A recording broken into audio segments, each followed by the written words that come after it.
Morning and welcome to another day of me turning this van into a tiny home. Most of the stuff I've been doing so far has been like utilitarian. I've done a couple of panels, a bit of carpet here and there, but today's the first day I'm going to be doing something which is going to be a big finished section of the van, and that is the ceiling. So let me show you what it looks like now. So at the moment it looks like that. There's the air conditioning and there's the max air fan. This stuff is called Thermoliner Pro by a company called Dodomat. All the links to everything I'm using in the video are in the description, by the way. But underneath this, I'm gonna put a layer of this stuff, which I've put in the walls, and that is called Thermo Fleece by Dodomat. So beneath this layer of silver stuff is going the fleece and then the ceiling. I've got a beautiful ceiling. This is the finish. You might have seen it in a lot of van builds. It's called acoustic slat wall, and it's made up of some foamy material on the back which absorbs a bit of sound reflections. Glued to the front of it are these strips of walnut, which I like. Might not actually be walnut, but it looks like walnut. I went for the walnut finish. You can get it in a bunch of different finishes. I got 3 of these 120 centimeter pieces, and then I've also got 3 240 centimeter pieces, and that could do the entire roof. This allows you to stick LED channel lights in the grooves. So I'm going to have nice diffused lines of light, which I've already got my cabling in for, and they're going to be seated inside the grooves of this. So I'm excited. This is going to be a big change from the silver surface we see now to a finished looking roof. Let's get started. So really annoyingly, the 120mm pieces come to about here. So I need there to be some sort of surface to screw the ends to, otherwise they're going to be mismatching and sticking all over the place. So I'm just going to build a few cross-sectional beams in this area to support that joint. Basically found these slats from an old bed frame that's hanging around, and then I picked up some of these flat brackets.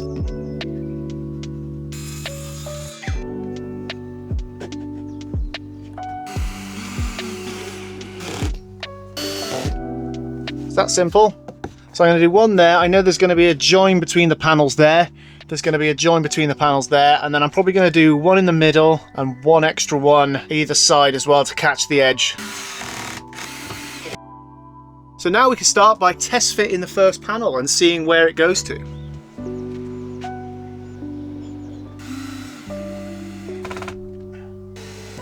I thought I'd mention this because I just made a mistake. This isn't straight, and that is because I thought that these two in the middle would be the center of the van, but it's not. Look on the outside.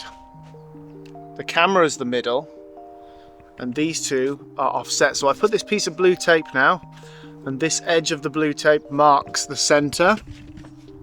So now I'm gonna shuffle this across and line it back up again. Earlier on in the build, I marked the center line down the van on every beam. That is what's just helped me really line this up. I've actually just done some measuring and pulled the cables through where I want them. What I'm gonna do now is fit the insulation on top of this. This has actually worked out really well. It's perfectly where I want it. I've pulled the cables through, holes I've measured, I've double checked. So what I'm gonna do is get the Dodo Thermo Fleece insulation and slide it up on top.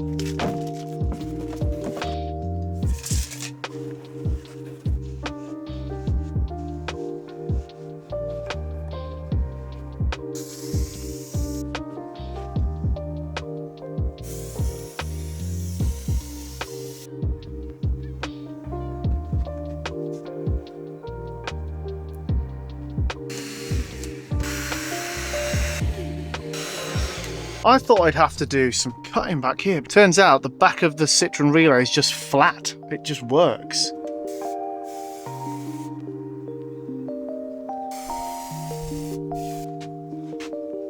More insulation up. Time to move on to the third panel. This side of the wall is going to be seen, so I made sure that this went a bit further down to kind of create that smooth transition into the wall.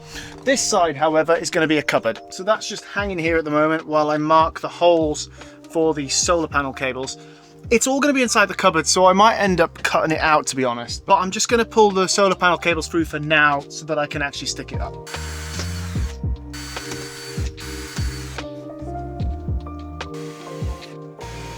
That's the back section of the van on. I am aware that this is a bit wavy, and I'm going to put a little thin piece of wood up there which I'll attach to the next piece as well on all of these sections to make sure there's no waving. It's just because it's very flexible. So that's the back of the van done. I've marked where the roof battens are with this blue tape because now I can't see them and they're not in line with my framing on the walls. I've also marked out where not to screw. I've got some cables running through my roof battens, like there's one just here. So I'm going to put my mask back on and get all of this insulation glued up to the rest of the ceiling. Cue the time lapse.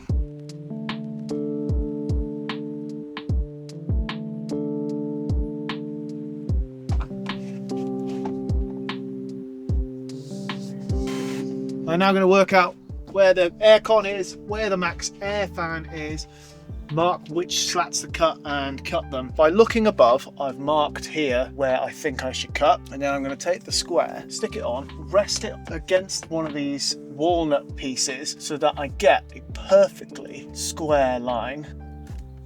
And that means I've got a 90-degree straight line across. I was going to pull it down to make the cuts, but I honestly think it'd be easier to leave there. Got a multi-tool here which can just cut straight, and I feel like it would take 2 seconds, so I'm just going to leave it up there and cut it in place.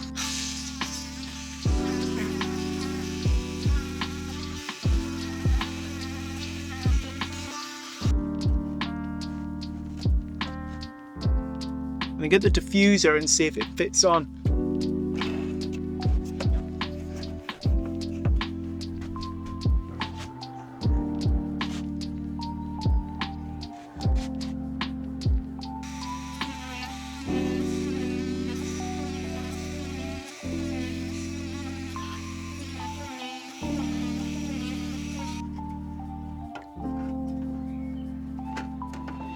Right, 2 holes done. You know what it's time for, don't you? Right angle drill bit.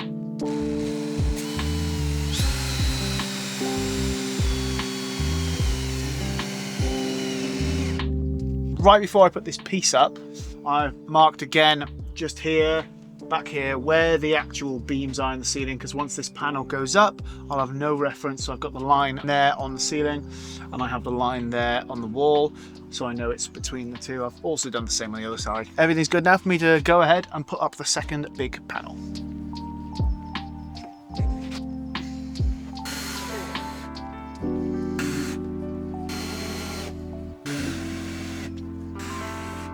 The only problems I've got this side is where this metal bulges out. It's causing this all to warp, so it's not lining up properly here. But the cupboards are going to be here. I don't actually need any of this wood, so I'm going to probably cut to here and down, then screw this one up to the ceiling. But this side, we have this huge bulge out that happens here. Where this ends, I feel like I might have to lose one piece for the whole length, and then also cut around here. So what I'm going to do for this bit now is get some cardboard and make a template. I'm a little bit nervous because if I mess it up, I have to buy a whole other panel, and it's they're not the cheapest things in the world.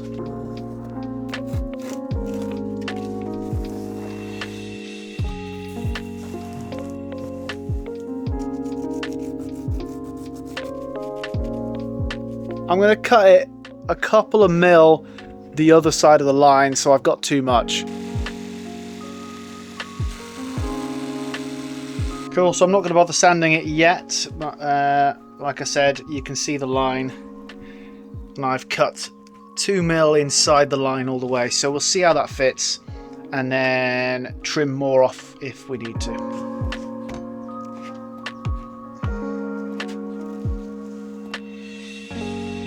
Very close, one more cut.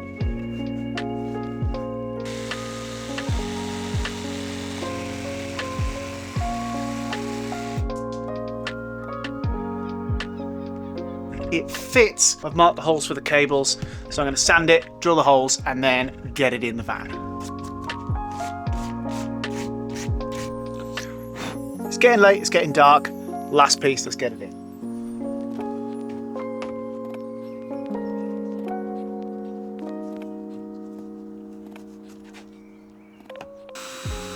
It's going on, just a few more screws, and let's see the result.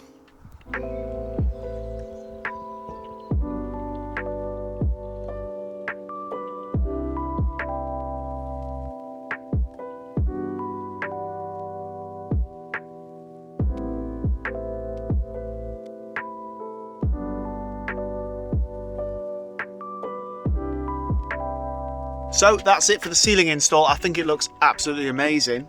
Some of it's going to be covered up by cupboards, so I'm not sure if I'm going to keep the whole thing just to get rid of some of the weight of the sections you're not going to see. This area here will be inside a cupboard. All of this will be in a cupboard as well, which is why I'm not concerned about the slight bowing out that's happening here. It actually looks better than I thought it would, especially this little cut up here that I did. It looks so pro. Oh. Next up in the van conversion is actually one of the biggest and most expensive aspects of this build.